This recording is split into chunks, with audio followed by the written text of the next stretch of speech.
Friends नमस्कार। तो स्वागत है आपके अपने यूट्यूब चैनल पढ़ा जीएस क्लासेस में। तो दोस्तों इस वीडियो में हम फिर देखेंगे एनसीईआरटी से संबंधित प्रश्न जो पूरी व्याख्या सहित आपको समझाया गया है। तो चलिए दोस्तों स्टार्ट करते हैं। चैनल पर नए हैं तो सब्सक्राइब जरूर कर लें।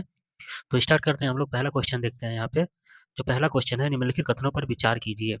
पहला कथन है, पुरुषों में वृषण और स्त्रियों में अंडाशय प्राथमिक लैंगिक अंग है। क्या यह कथन सही है? दूसरा देखते हैं, शुक्राणु के साथ एक अंडाणु के संलयन की प्रक्रिया को निषेचन फर्टिलाइजेशन कहते हैं। तो दोनों कथन में उपरोक्त में से कौन से कथन या कौन सा कथन सत्य है?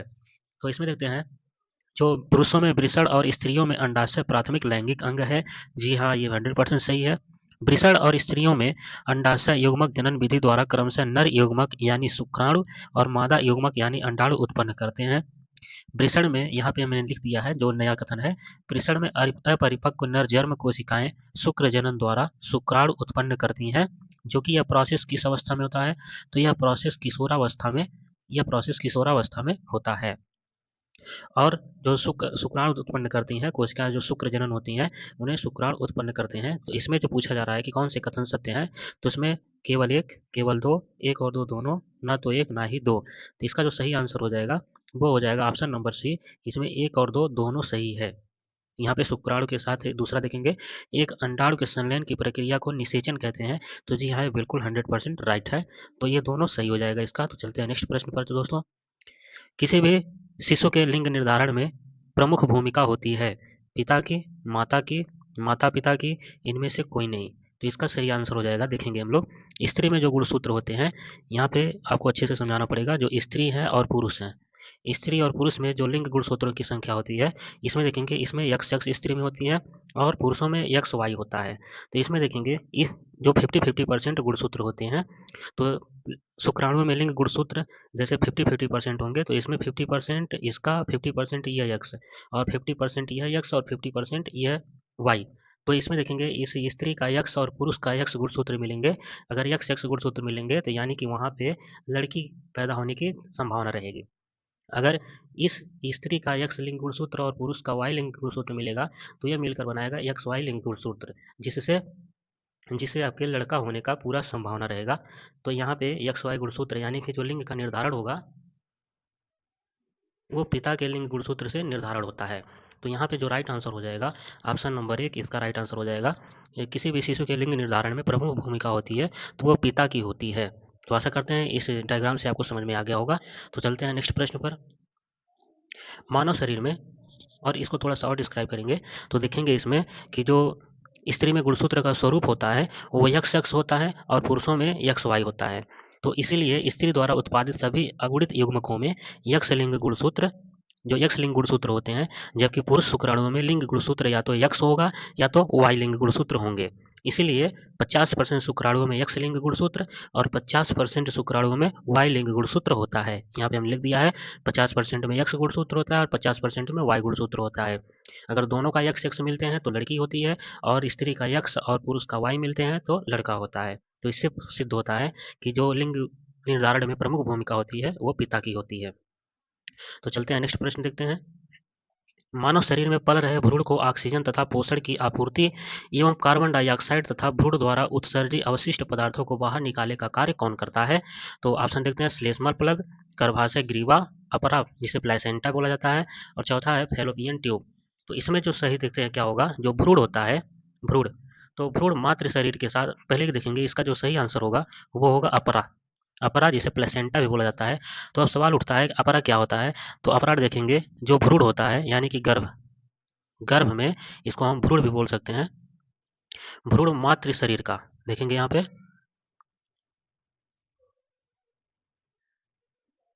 भ्रूण यानी कि जो मातृ शरीर का, देखेंगे मातृ शरीर के साथ एक संरचनात्मक, एक संरचनात्मक, संरचनात्मक एवं क्रियात्मक इकाई के साथ, एवं क्रियात्मक इकाई के साथ जुड़ा होता है, जिसे अपरा कहते हैं। तो एक बार फिर ध्यान से सुनेंगे, अपरा किसे कहते हैं? भ्रूण अथवा गर्भ मात्र शरीर के साथ एक संरचनात्मक एवं क्रियात्मक इकाई के साथ जुड़ा होता है, उसे अपरा कहते हैं। और अपरा भ्रूण को ऑक्सीजन, भ्रूण को ऑक्सीजन, जो अपरा होता है भ्रूण को ऑक्सीजन की आपूर्ति, ऑक्सीजन को लिख सकते हैं O2, ऑक्सीजन की आपूर्ति आपूर्ति एवं कार्बन डाइऑक्साइड तथा भ्रूण द्वारा उत्पन्न उत्सर्जी अवशिष्ट पदार्थों को बाहर निकालने का कार्य करता है। तो यहाँ पे देखेंगे जो अपरा है बहुत ही इंपॉर्टेंट चीज है यह पूरे भ्रूण में यानी कि गर्भाशय में ये ऑक्सीजन की आपूर्ति करता है तथा जो कार्बन डाइऑक्साइड होता है तथा भ्रूण द्वारा उत्पन्न की जाने वाली जो उत्सर्जी अवशिष्ट होते हैं उन पदार्थों को बाहर निकालने का कार्य करता है। और यह कैसे इसको पहचानेंगे आप, तो इसको देखिए पहचानेंगे कैसे, तो ये जो नाभि होता है, जो बच्चे की जो गर्भाशय में नाभि होती हैं, तो उनसे ये मान लीजिए यहाँ पे ये मान लीजिए बच्चे का पेट है, तो यह बीच में जो गर्भाशय का रज्जु यानी रस्सी की तरह ये जुड़ा होता है, इसी इसी के माध्यम से अपरा नाभि की तरफ जुड़ी होती है। तो यहाँ पे अपरा जो होता है ये नाभि से इसी रज्जु के माध्यम से इसी रस्सी के माध्यम से नाभि से जुड़ा होता है, जो ऑक्सीजन की आपूर्ति करता है और कार्बन डाइऑक्साइड तथा अन्य उत्सर्जी जो अपशिष्ट होते हैं उनको बाहर निकालने का भी काम यही करता है। तो यह नाभि जो रज्जु होता है उससे भ्रूण से जुड़ा होता है। तो चलते हैं नेक्स्ट प्रश्न पर। निम्नलिखित कथनों पर विचार कीजिए। तो पहला कथन देखते हैं, सगर्भता यानी कि प्रेगनेंसी के दौरान आवर्त चक्र जिसे मेंस्ट्रुअल साइकिल बंद हो जाता है। प्रेगनेंसी के 2 महीने के बाद मानव भ्रूण के लगभग सभी अंग तंत्रों का निर्माण हो जाता है। तो आइए यहाँ पे समझते हैं, जो सगर्भता है यानी कि सगर्भता प्रेगनेंसी के दौरान आवर्त चक्र यानी कि मेंस्ट्रुअल साइकिल तो बंद हो जाते हैं, पहला कथन सही है। अब देखते हैं दूसरा कथन कैसे सही है कि नहीं। तो दूसरे कथन के बारे में आते हैं। तो यहाँ पे हम लोग देखेंगे, जो मानव में सगर्भता की अवधि होती है वह 9 माह की होती है। जो सगर्भता की अवधि होती है वह 9 माह की होती है। और उसके बाद मानव में 1 महीने की प्रेगनेंसी के बाद भ्रूण का हृदय बनता है। तो 1 महीने के बाद इसमें 1 माह के बाद 1 माह के बाद हृदय बनता है। भ्रूण में जो बच्चे होते हैं उनका हृदय बनता है 1 माह के बाद। और उसके बाद 1 महीने के बाद जो हृदय बनता है, तो दूसरे माह के अंत तक भ्रूण के पैर और फिंगर विकसित होते हैं। और दूसरे माह में क्या होता है, सेकंड माह में, तो बच्चों के पैर, यहाँ पे देखेंगे पैर तथा फिंगर, पैर तथा फिंगर बनता है दूसरे माह में, ध्यान रखेंगे। और यहाँ पे कहा है कि दूसरे माह के बाद भ्रूण के लगभग सभी अंग तंत्रों का निर्माण होता है, तो यही हमारा गलत हो जाता है ये कथन। तो हमारा दूसरे माह में पैर तथा फिंगर का निर्माण होता है।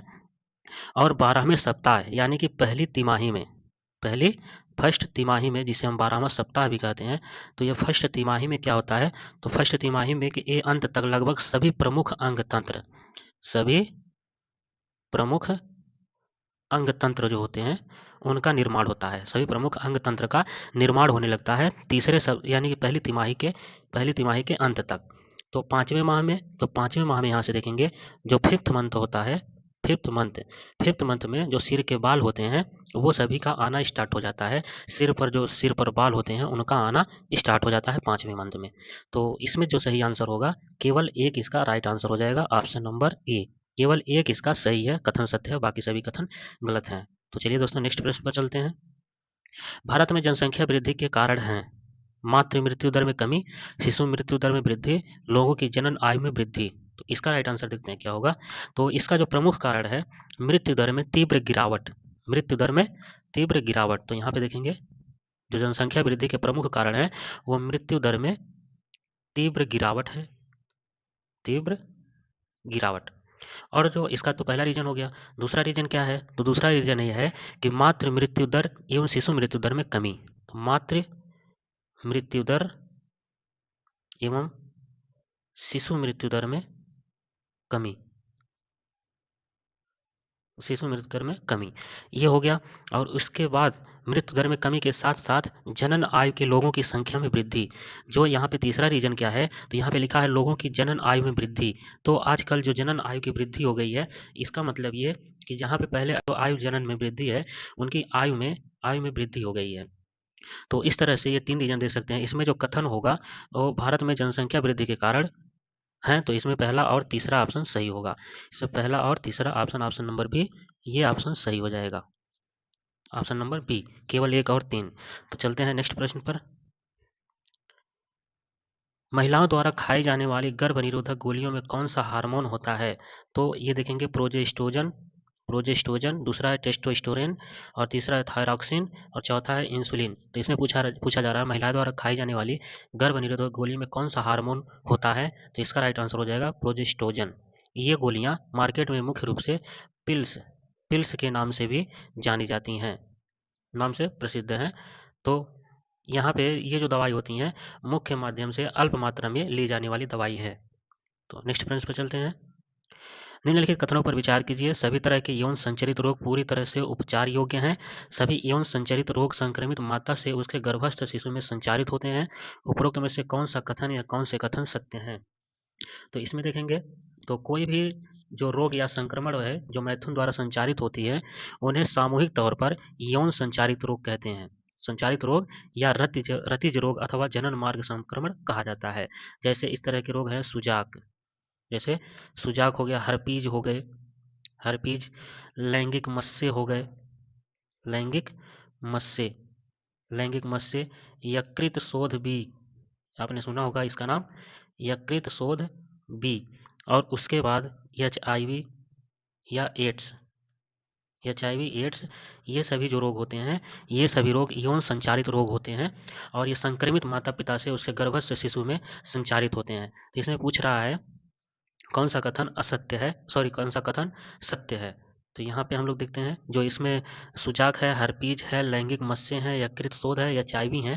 तो ये सभी तरह के जो यौन संचरित रोग हैं ये वायरस से होने वाले रोग हैं। सभी यहाँ पे दूसरा कथन किया जा रहा है कि सभी यौन संचरित रोग संक्रमित माता से उसके गर्भस्थ शिशु में संचरित होते हैं। तो ऐसा नहीं है, तो कुछ जो होते हैं, सभी नहीं होते हैं, कुछ होते हैं। जैसे सुजाक, हर्पीज, लैंगिक मत्स्य, यकृत शोध भी, HIV, ये सभी कुछ रोग जो हैं ये गर्भस्थ शिशु में संचरित हो सकते हैं, लेकिन सभी यहाँ पे बोला गया है तो सभी ऐसा पॉसिबल नहीं है। और पहला जो बोल रहा है सभी तरह के यौन संचरित रोग पूरी तरह से उपचार योग्य हैं, तो ये बिल्कुल गलत कथन है। सभी तरह से उपचार योग्य नहीं है। तो यहाँ पे जो कथन केवल एक, केवल दो, एक और दो दोनों, न तो एक न ही दो, इसमें पूछ रहा कौन सा कथन सत्य है, इसमें दोनों कथन गलत हैं। तो यहाँ पे ऑप्शन हो जाएगा न तो एक न ही दो, ऑप्शन नंबर 4 यहाँ पे राइट आंसर हो जाएगा। तो चलिए दोस्तों चलते हैं नेक्स्ट प्रश्न पर। यौन संचरित रोग HIV द्वारा संक्रमित व्यक्ति से दूसरे व्यक्ति तक किन माध्यमों से पहुंच सकता है? तो यहाँ पे देखेंगे जो यकृत, पीछे एक बार चलते हैं, जगह नहीं है लेकिन देख लेते हैं एक बार। जो यकृत शोध बी होता है थोड़ा इसके बारे में जान लेते हैं। यकृत शोध बी, उसके बाद पीछे वाले का है, पीछे जगह नहीं था। यकृत शोध बी के बारे में जान लेते हैं।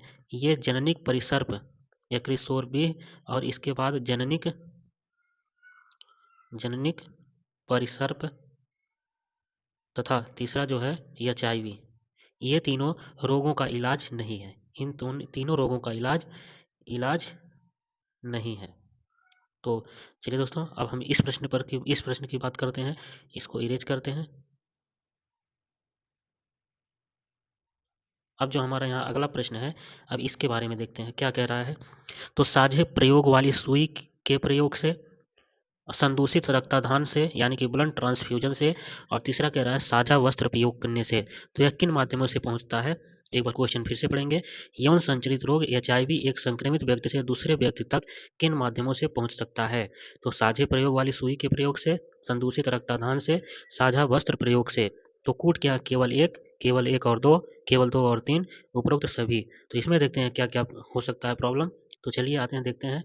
पहला जो इसमें माध्यम हो सकता है, संक्रमित व्यक्ति के साझे से, संक्रमित व्यक्ति के साझे से। और दूसरा क्या रीजन हो सकता है? दूसरा रीजन है इसमें संदूषित रक्तदान से, संदूषित रक्तदान से। और तीसरा देखेंगे इसमें तीसरा मैटर क्या हो सकता है, संक्रमित माता से उसके गर्भस्थ शिशु में संचारित हो सकता है, संक्रमित माता से। तीसरा देखेंगे संक्रमित माता से। तो ये तीन प्रकार के जो हैं, जबकि इसमें जो तीसरा कथन दिया गया साझा वस्त्र प्रयोग करने से, इससे नहीं फैलेगा। बाकी सभी जो ऑप्शन है, और तीसरा है संक्रमित माता से, तो ये तीनों इसके रीजन हो सकते हैं। तो यहाँ पे जो राइट आंसर हो जाएगा केवल एक और दो, ऑप्शन नंबर बी राइट होगा, केवल एक और दो। नेक्स्ट प्रश्न देखते हैं। पात्र निषेचन, इस समय आपने नाम सुना होगा, काफी टीवी पर ऐड भी दिया जाता है। IVF, जिसका पूरा नाम होता है इन विट्रो फर्टिलाइजेशन तकनीक के संबंध में नीचे दिए गए कथनों पर विचार कीजिए। इसमें निषेचन शरीर के बाहर किया जाता है और इस विधि में प्रारंभिक भ्रूण या इगुनज को फैलोपियन नलिकाओं में, फैलोपियन ट्यूब जिसे बोलते हैं, फैलोपियन नलिकाओं में स्थानांतरित किया जाता है। उपरोक्त में से कौन सा कथन सत्य है? तो इसमें देखेंगे कि कौन सा कथन सही है। तो वे तकनीकें पहले देखते हैं कि जो IVF, IVF, इसका पूरा नाम है in vitro in vitro fertilisation, in vitro fertilisation इसका पूरा नाम है, फर्टिलाइजेशन इसका पूरा नाम है। और उसके बाद इसमें देखते हैं कि वे तकनीक है ये जो बच्चा पैदा करने में मदद करती है, वे तकनीकी बच्चा पैदा करने में मदद करती हैं, उन्हें सहायक जनन प्रौद्योगिकियां कहते हैं। और पात्र निषेचन जिसका इंग्लिश रूपांतरण है आईवीएफ, इन विट्रो फर्टिलाइजेशन, यह तकनीक भी एक सहायक जनन प्रौद्योगिकी है। और जो निषेचन है, ये आईवीएफ निषेचन लगभग शरीर से बाहर, और आईवीएफ तकनीक को लोकप्रिय रूप से टेस्ट ट्यूब बेबी कार्यक्रम के नाम से भी जाना जाता है। तो आईवीएफ जो टेक्निक होती है इसे टेस्ट ट्यूब बेबी कार्यक्रम के नाम से भी जाना जाता है। तो चलिए नेक्स्ट प्रश्न पर चलते हैं। जो इसमें सही आंसर हो जाएगा वो हो जाएगा 1 और 2 दोनों, 1 और 2 दोनों, इसका option number C right answer होगा। तो चलिए नेक्स्ट प्रश्न देखते हैं। सर्वप्रथम डीएनए की डबल हेलिकल संरचना किसने प्रस्तुत की थी? तो ऑप्शन देखते हैं। डबल हेलिकल संरचना वाटसन एवं Crick, Gregor John Mendel, Charles Darwin, Jagadish Chandra Bose. तो यहाँ पे इसका सही राइट आंसर हो जाएगा वाटसन एवं क्रिक। यहाँ पे सही आंसर हो जाएगा वाटसन एवं क्रिक, ऑप्शन नंबर ए इसका राइट आंसर होगा। तो अब देखते हैं जो यहाँ पे डीएनए की संरचना है, तो 1953 में जेम्स डीवे वाटसन और हैरी कॉम्पटन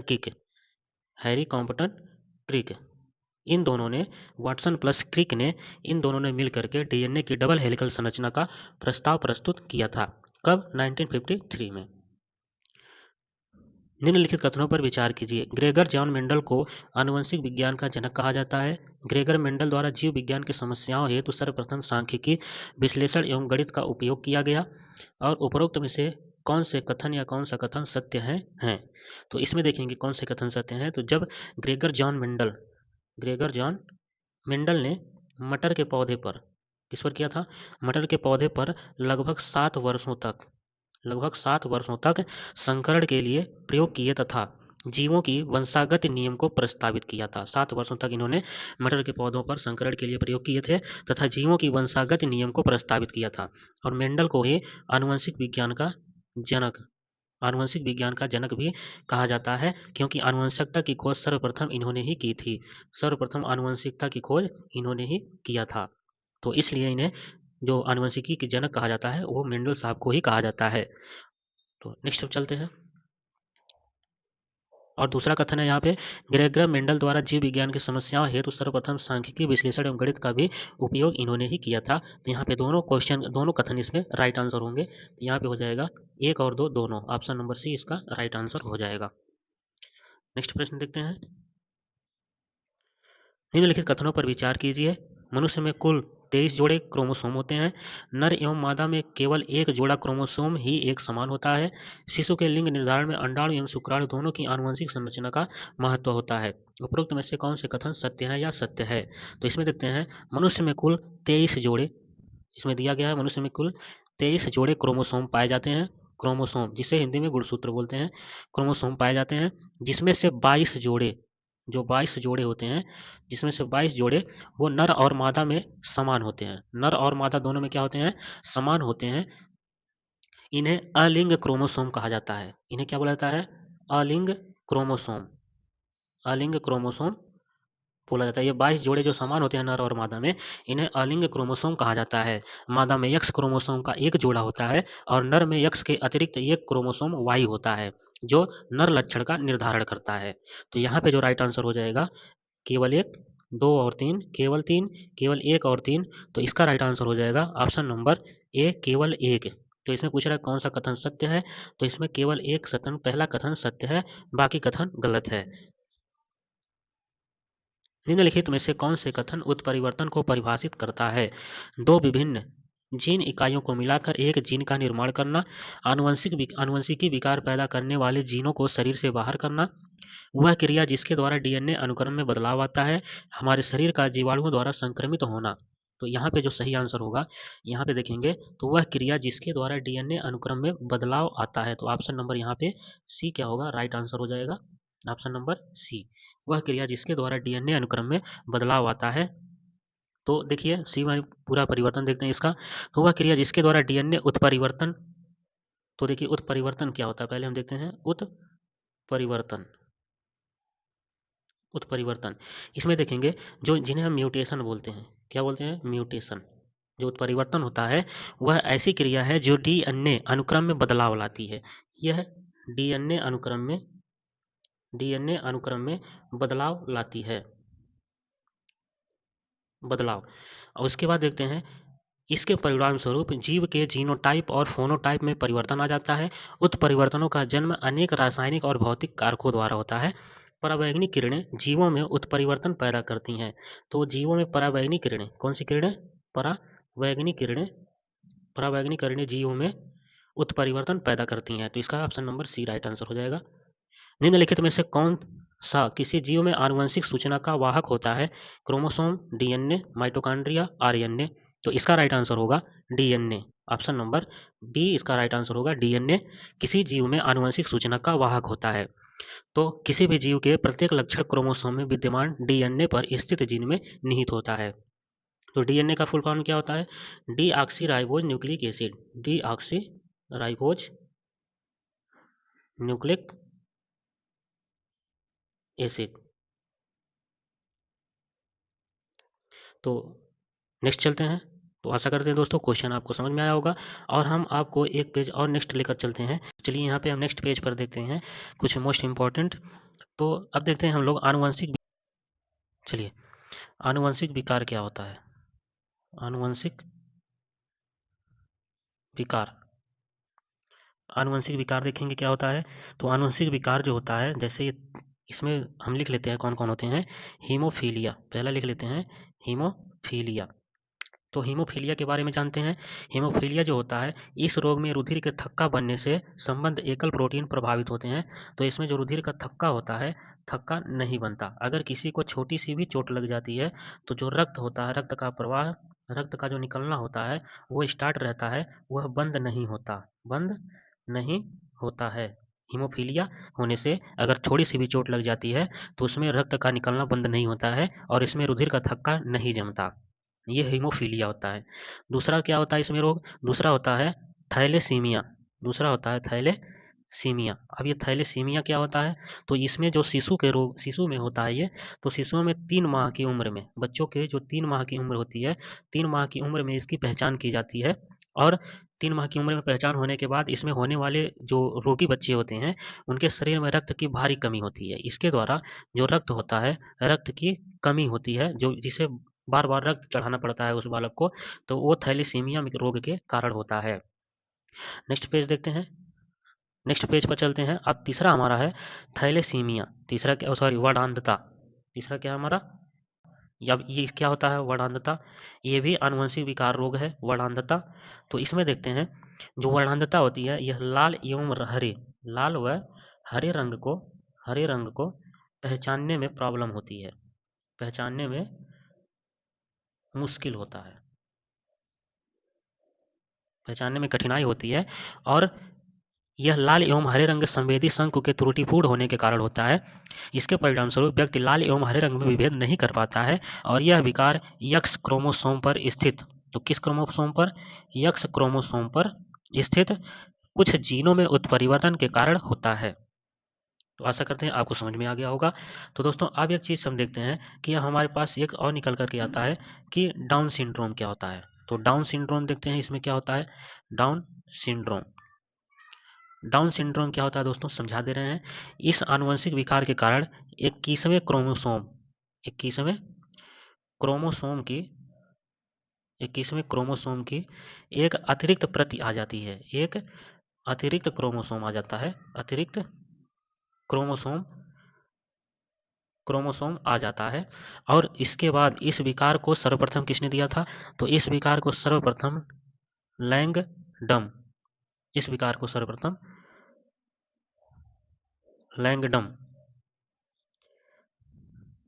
लैंगडम डाउन, लैंगडम डाउन ने 1866 ईस्वी में दिया था।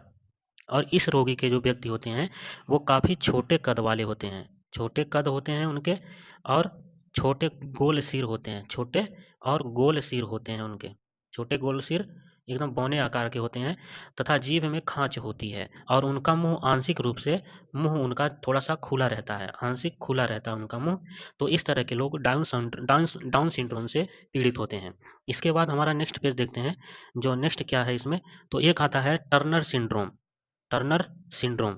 अब ये टर्नर सिंड्रोम क्या होता है, तो टर्नर सिंड्रोम देखते हैं, इसमें जो स्त्री होती हैं, ऐसे रोग से पीड़ित जो स्त्री होती हैं, उनमें क्या होता है, यक्स क्रोमोसोम, इसमें यक्स जो क्रोमोसोम होता है उसका अभाव हो जाता है, यक्स क्रोमोसोम का अभाव हो जाता है, यानी कि 23 दूना 46, 46 से 45 क्रोमोसोम जो गुणसूत्र होते हैं वो रहते हैं, और इससे पीड़ित जो महिला होती हैं उनमें बांझपन आ जाता है, बांझपन, इससे महिलाएं बांझ हो जाती हैं, और क्योंकि अंडाशय अल्पवर्धित होते हैं और द्वितीय लैंगिक लक्षणों का अभाव होता है। तो आशा करते हैं दोस्तों आपको समझ में आएगा आज का सेशन। वीडियो को लाइक कमेंट शेयर जरूर करें, और उसके बाद चैनल पर नए हैं तो तुरंत सब्सक्राइब कर लें। मिलते हैं नेक्स्ट वीडियो में, तब तक के लिए धन्यवाद।